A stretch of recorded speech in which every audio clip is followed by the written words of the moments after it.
Con Maestro here. Welcome to the Con's Court. Today we will be doing two separate different things, two reactions slash reviews over things. First being we're going to be going over the Avengers Doomsday cast that has so far been revealed. And we'll also be going over the funny little April Fool's joke they decided to play on us too, which I thought was hilarious. Whether it actually be Marvel or somebody else, I had seen something about that. And then we're going to be moving on to actually reacting and watching Marvel Rivals Season 2 trailer. I have heard some very good things about that as well. So let's start off immediately. We're getting into the Avengers Doomsday movie that will be coming out very soon. And I have been wanting to go ahead and talk about this. I had seen some of the cast members, but I definitely did not stay for the 30-minute video. Good Lord. I know it was like a live. I was not going to stay for all of that. So, starting off, we have Chris Hemsworth, Thor. Obvious. I was expecting that, especially when we're dealing with a villain such as Doctor Doom. You're going to need some heavy hitters. And with him being one of the original main Avengers from the MCU, it definitely makes sense. We have Vanessa Kirby, Invisible Woman. Also kind of makes sense. And it would make sense for all of the Fantastic Four to be in this. So I will not be surprised if any of them are in this at all. Again, it's Doctor Doom. Doctor Doom being a prominent and very much a primary villain of the Fantastic Four consistently. Mainly because of the rivalry between him and Reed Richards. We have Anthony Mackie, who is obviously Captain America, so that makes sense. Again, he is probably going to be the new leader of the new Avengers that they will be forming. We have Sebastian Stan as the Winter Soldier. Again, makes sense. If we're going to have Anthony Mackie, we might as well have Winter Soldier as well. Letitia Wright as Shuri. That also, for the most part, makes sense. She is the new Black Panther. So, again, you know, she will be a very prominent part to this. We have Paul Rudd, Ant-Man. At the end of the day, I love Paul Rudd. Could have done without him in this movie, though. But given the fact that he dealt with all that crazy junk in Quantumania, whether or not I actually like that movie, did not. He's kind of delved himself into the realm of multiple different dimensions and the timeline thing, and he after Infinity War, or well, he wasn't in Infinity War, I meant Endgame. After Endgame and all of that stuff, he kind of is in the realm of the timeline, time travel, different dimensions, so that kind of makes sense in a way that he is in this, but I could have done without him. But the more the merrier. Wyatt Russell as U.S. Agent.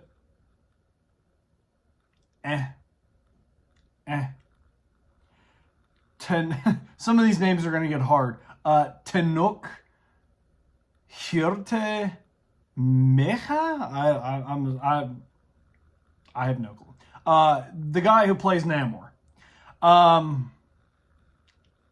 originally, when I saw this name, was like, why? You know what I mean? But I can kind of understand it if they start to slowly build up the whole Namor and Doctor Doom dynamic and kind of like the whole Cabal type thing and the whole Fantastic Four and Namor kind of affiliation thing. Because as we know, Namor has a gigantic crush on Invisible Woman. Gigantic. So with that being said, kind of makes sense. Will this Namor have that exact same storyline? I do not know. But given the fact that we're having these characters being introduced anyways, and it's going to be a movie that primarily involves a Fantastic Four villain, I would assume that's the route they're going to go. It would make sense. So I can kind of understand why he would be a bigger part in this. We have Eben Mose Batrach, The Thing. Again, makes sense. Fantastic Four. I like that. Sima Liu, Shang-Chi. I like that. You know what I mean? it's kind of off in left field. We haven't seen anything of Shang-Chi in a minute. I kind of felt iffy about his movie. There were some really, really good parts, some really, really bad parts. But at the end of the day, it's one of those things where it's like, I didn't absolutely hate his character. But I also didn't find him so absolutely intriguing that he's like, oh my God, he's in it. But it is cool that he's going to be added into it. I would like to see him as a part of one of the Avengers and or a part of some form of Defenders team. That would be really cool. Florence Pugh as Yelena. Okay. I also noticed that they're kind of revealing some of these characters that are in movies that aren't even out yet. We have the Thunderbolts coming up, and a lot of the Thunderbolts characters are in this. Like I said, we already just said U.S. Agent, and now we have Yelena. So that kind of spoils the fact that they survived the century. Don't quite like that. I feel like they should have waited until that movie came out, but oh well, I guess. They probably just realized not a whole lot of people are going to go see Thunderbolts. And if they do, it's only because of Century. Then we have Kelly Grammer, so Beast. I believe, isn't that the older Beast? Isn't that the Beast from like the old X-Men, not the newer, like younger version? I love both, but I feel like they should be using the younger actor given the fact of like, you know, his age, and you'll be able to use him a whole lot more. I don't know. That's just me. I could have swore that was the older guy. I might be wrong though. Lewis Pullman as Sentry. That makes sense. Very big, heavy hitter. Again, also, I kind of say a spoiler-ish for the movie. Having him in this kind of shows that he doesn't get beaten. And if he does get beaten, he doesn't die. So that's kind of one of those things which, again, I don't know how you would kill the... I don't know how the Thunderbolts would even kill the Sentry to begin with. But it kind of shows that he probably becomes a good guy because the movie's not just going to end with him being a bad guy. Unless they pull a really crazy move and the Sentry wins in that movie and the Thunderbolts, which would be insane. But I would be very interested to see on how they pull that off. So kind of a spoiler, but not really. I mean, they're not like blatantly saying it, but him being in this is kind of like, oh, well, now I kind of know where this is going to go for the Thunderbolts. We have Danny Ramirez, Falcon, the new Falcon. I couldn't care less, to be honest with you. We have Joseph Quinn, Human Torch. Again, makes sense. One of the Fantastic Four. David Harbour, Red Guardian. Again, this is one of the people from the Thunderbolts, so obviously he does not die. So this makes, this makes it kind of a spoiler yet again. We have Winston Duke, M'Baku. Really weird out of left field that M'Baku's in this, but is what it is, I guess. I mean, I love M'Baku. Don't get me wrong. I absolutely love that character. I think he is hilarious. Really out of left field that he's in this movie. Hannah John Kamen, Ghost. So looks like Ghost survives, which is interesting. Again, this is just another spoiler for the Thunderbolts. And I'm so surprised there's so many of these actors that are being named off from the Thunderbolts team. Almost all of those characters would die against Sentry in a millisecond. I am like almost fascinated by how they're going to pull that movie off. It is the dumbest idea for a movie. Let's take the weakest team known to mankind in Marvel, one of the worst teams of mankind, and put them up against a literal god.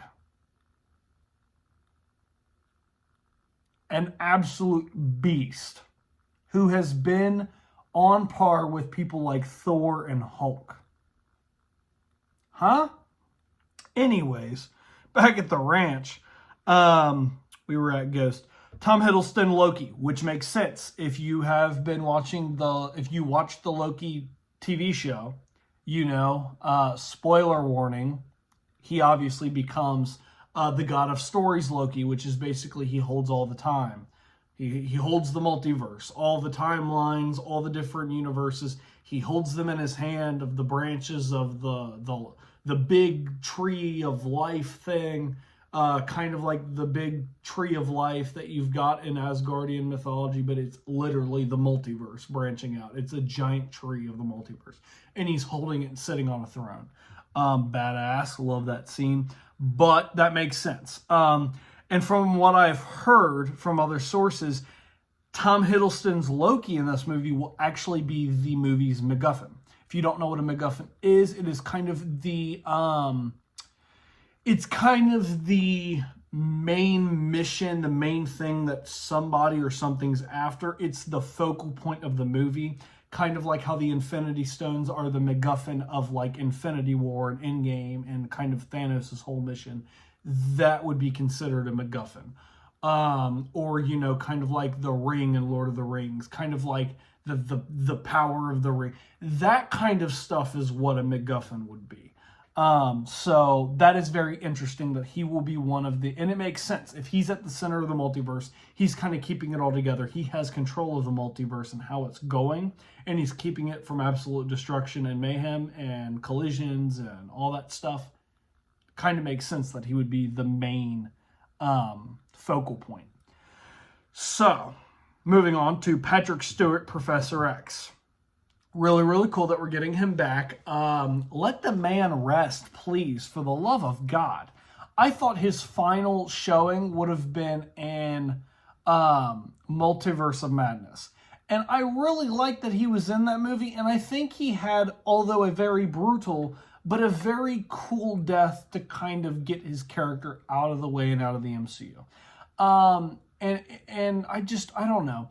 Me personally, I think they need to be using the younger actors from like First Class type X-Men. Like those younger actors have the youth, the energy. They should be the ones doing it. You're getting all these older people and you're pulling them out, you know, and dusting them off.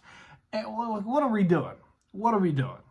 Like how much more are you going to use these characters? It's cool to see them, don't get me wrong, but pass the torch off to some of these other guys. Ian McKellen, Magneto. Again, I believe this is the older Magneto. Really cool to see him back, don't get me wrong. Again, let the other younger actors do this. I actually, funny enough, prefer the younger Magneto actor versus the older one. I prefer the younger one. He looks more like a younger Magneto, and he has the same facial structure. He's got the same tone and kind of the attitude and the stoicness of him. I feel like he fits Magneto a little bit more than the older guy does. I think he portrays him better as kind of a stern villain. I think he's better. We have Alan Cumming as Nightcrawler. Dope. Love Nightcrawler. That is a crazy left pull out of left field, but considering we're getting a bunch of other X-Men in here too, I love that. Love Nightcrawler, one of my favorite X-Men. We have Rebecca Rummagen? I'm butchering these names and I apologize. Mystique, again, makes sense. If you're going to have Magneto and Nightcrawler and all them, Mystique would fit. We have James Marsden, Cyclops. This is the older Cyclops. I'm actually excited to see him back. I'm actually really excited to see him back. I personally liked his version of Cyclops, although it's not the Cyclops that we get in stuff like X-Men 97 and in the comics, where he's kind of more heroically, you know, to me, my X-Men. He's not like that Cyclops, you know, with me. He's not that overly like Captain America type character. Because like in the X-Men, he kind of is. He takes charge. He's that leader. I don't feel like his Cyclops was like that, but he did a really good cocky Cyclops that like had this big ego, and I did kind of like him. And I would like for them to try to guide him in this as that comic book type version of Cyclops, because this doesn't have to be the same Cyclops from our old X-Men movies. This could be a new version of the exact same actor and character, and that would be really cool. Give him the comic accurate suit as well, please. That would be gorgeous. We haven't gotten actually good comic accurate costumes for most of the X-Men, and it's sad. I mean, the most recent one was who? I'm trying to think. There was Beast, obviously, from the Marvels, I believe. He had a pretty, he had the lab coat and everything. That was pretty comic accurate. And then you had Professor X, who had the yellow chair, and he had like I believe it was like a green or a blue suit, just like he does in the comics. So that was comic accurate, but we need more. We need more at the end of the day. Moving on, Channing Tatum as Gambit. This shit is hilarious. Absolutely hilarious to me. I, funny enough, found his Gambit really, really fun. And I like the comic accurate suit. At the end of the day, a lot of the comic accurate suits for superheroes are goofy. And I think Gambit's is one of the few that really wasn't goofy. And I think could have been done really well in live action. Seeing Channing Tatum in the costume is goofy to me, but the suit itself looks really, really good. And I like the effects of the cards. I like the effects of his powers. His voice obviously is super butchered, like the way that he talks. It's super exaggerated. And I still think it's funny. I think it's entertaining. He was very entertaining in Deadpool and Wolverine. I really, really did like that. So I'm not super against them bringing him back. I actually did there's a soft spot for his Gambit in my heart just because it was very funny. It was very funny. It was quite a weird cast at the very beginning, but it was hilarious. And it honestly worked out better than I thought it did. So I am excited to see him as like a comic relief, a very funny character in this movie. That'll be very interesting. And him also kind of talking and being around all the other X-Men, that would be really funny and cool. Pedro Pascal is Mr. Fantastic, obvious. You cannot have Doctor Doom without his rival. You must have Mr. Fantastic. This is absolutely amazing. I'm glad that they are bringing in the Fantastic Four, the new Fantastic Four, and they're going to be putting them in there. That's great. Absolutely super excited about that. I am excited to see what we will get from the Fantastic Four, this new version. I'm excited to see what route they take it, and I'm excited to see how this Fantastic Four and Robert Downey Jr.'s Doctor Doom will kind of interact. And I'm wondering if it's going to be very similar to the comics Victor Von Doom versus Reed Richards type of thing, where they're button heads. Or is it going to be a different type of interaction? Is it going to be a different type of relationship? We do not know. Again, this is not our normal idea of Victor Von Doom. This is a Tony Stark version, basically. So this will be very interesting. And then obviously, with it being the last one, Robert Downey Jr. as Dr. Doom. Still don't know if I quite like him as a pick for Dr. Doom. When it had been first revealed, I kind of felt iffy about it. But if they make it a variant of Doctor Doom, I'm fine with it. Because at the end of the day, I feel like this will be a variant of Doctor Doom. I do not think this will be the definitive Doctor Doom in the MCU. And it really isn't, and it obviously can't because we already have Robert Downey Jr. as Tony Stark in the MCU. So with that being said, you know what I mean? I'm not too upset or worried about it. I'm just hoping this is not the final Doctor Doom that we get. This is not the last one. We need an actual Victor Von Doom with a different actor. Please. Do I think Robert Downey Jr. can pull it off? Absolutely. Do I think he could do Doctor Doom justice? Absolutely. Had he not been cast for Iron Man and done Doctor Doom, do I think he could have pulled it off and made it an amazing character that I would absolutely love and would be one of the best villains ever? Given how he played Tony Stark, absolutely. I have no doubt in my mind. Do I think they could have picked somebody else and it would have been a better decision? Yes. Do I think the statement made by Marvel Studios that nobody could play Doom better than him right now, do I think that's accurate? Absolutely not. Do I think that they're wrong for saying that? Absolutely. Am I upset that this is happening? Not really. I'm okay with it. And I think the idea of it has grown on me over time. So I am fairly interested to see how this progresses and plays out.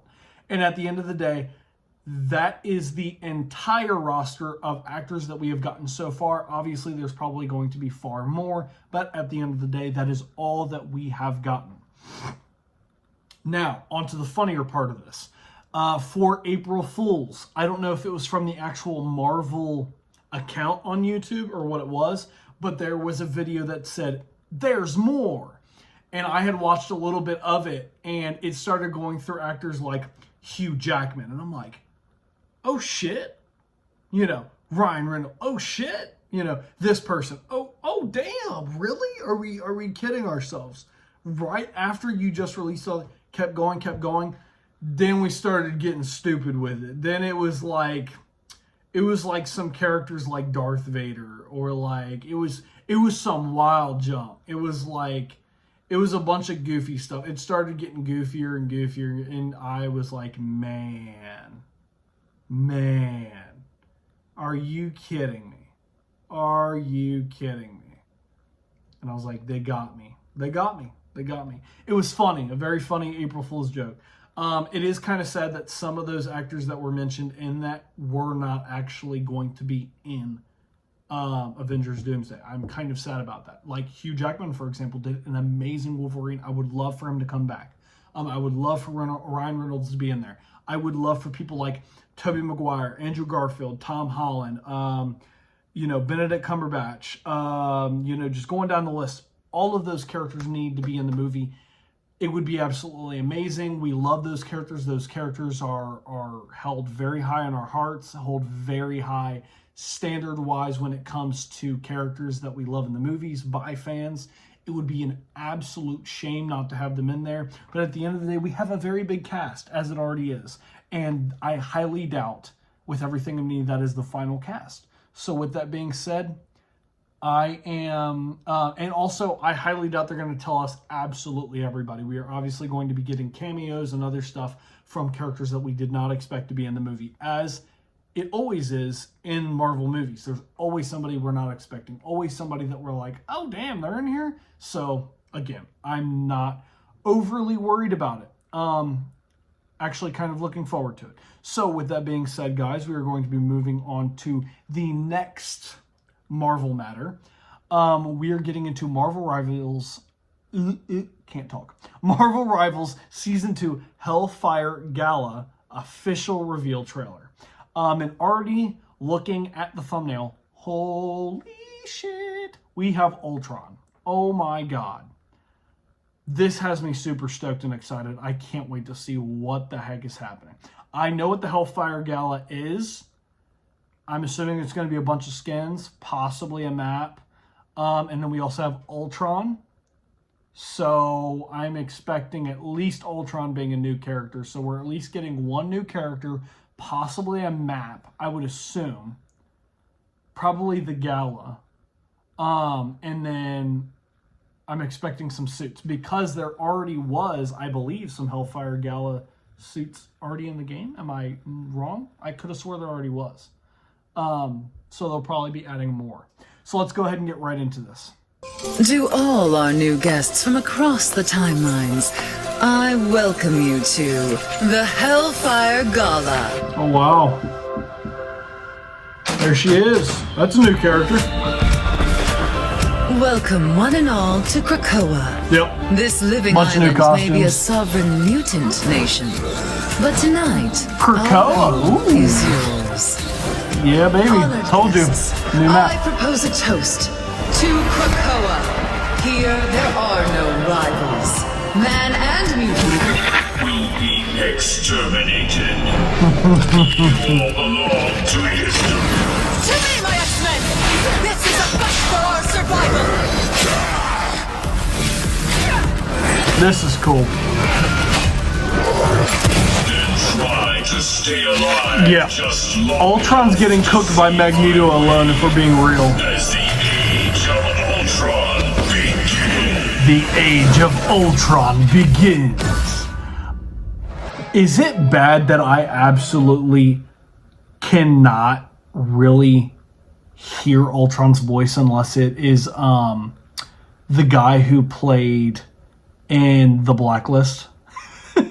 Is it bad that I don't feel like it's Ultron unless I hear his voice?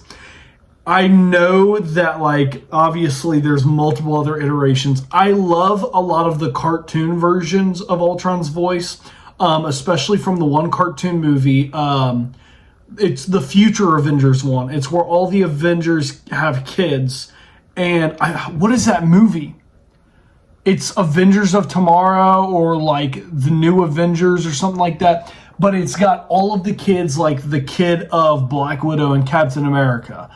And you've got like the kid of, I believe it's like Black Panther and Storm and Thor and this person. And they all had these kids, and then Ultron had taken over the world, killed all the Avengers, and the kids had to go ahead and fight against Ultron.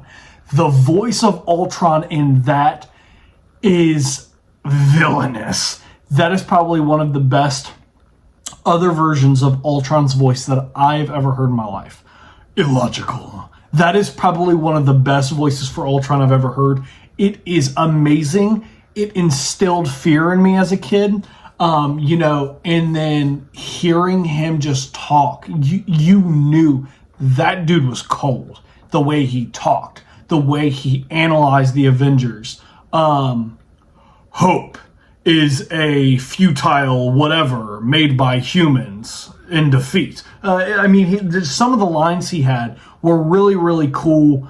I really liked that Ultron voice. I like that voice of like him being like kind of like he had a harsher metallic voice to him. Illogical. He had that. I really, really liked that. But I really, really, really like the one from the MCU. I love the one from Avengers Age of Ultron. It is going to bother the snot out of me if I do not know his name, so I'm going to go ahead and look it up. Let me go ahead and look at the actor here. Who is the actor? James Spader. He played in The Blacklist, which I know him mostly for because I really enjoyed The Blacklist. At least for the first couple seasons. And he's the one that voiced Ultron. That voice is such a good Ultron voice. I think they really couldn't have found anybody better to voice Ultron for the MCU, in my opinion, than that. Other than, like I said, the one from the cartoon. That was a really cold Ultron voice. But something about James Spader's Ultron voice will be my go-to Ultron voice for anything. When I hear Ultron, I hear his. You know what I mean? At the end, and the quotes were always super intelligent, intellectual. They were even biblical, and it just fit Ultron so well. And honestly, James Spader talks the same way in Blacklist. So hearing how cold of lines that he has in The Blacklist kind of being used similarly as Ultron, I think fit perfectly. What was some of the lines that he had that really stuck with me? What did God do to Earth when humans failed? Ask Noah. He said something like, I don't think he said when God made mistakes, but he said when God gets tired of humans, God throws a stone at Earth or something like that. He said a bunch of different lines that were just absolutely savage. I mean, his Ultron is amazing. And I would have loved if they got him to do the voice for Marvel Rivals. But obviously that did not happen. I don't know how to feel about the voice for Ultron and Marvel Rivals. We'll have to see. We'll have to see more of it. From me hearing it, really wasn't sticking with me as much as I hoped it would. That is everything. That is everything Marvel news-wise. That has really been important that I've been wanting to talk about. We had gotten both of those out of the way. And with that being said, guys, if you enjoyed my reaction and thoughts to both of those things, make sure to leave a like, subscribe, and share. Post your comments down below. Let me know what you all thought. And as always, I will catch you on the next video. Peace.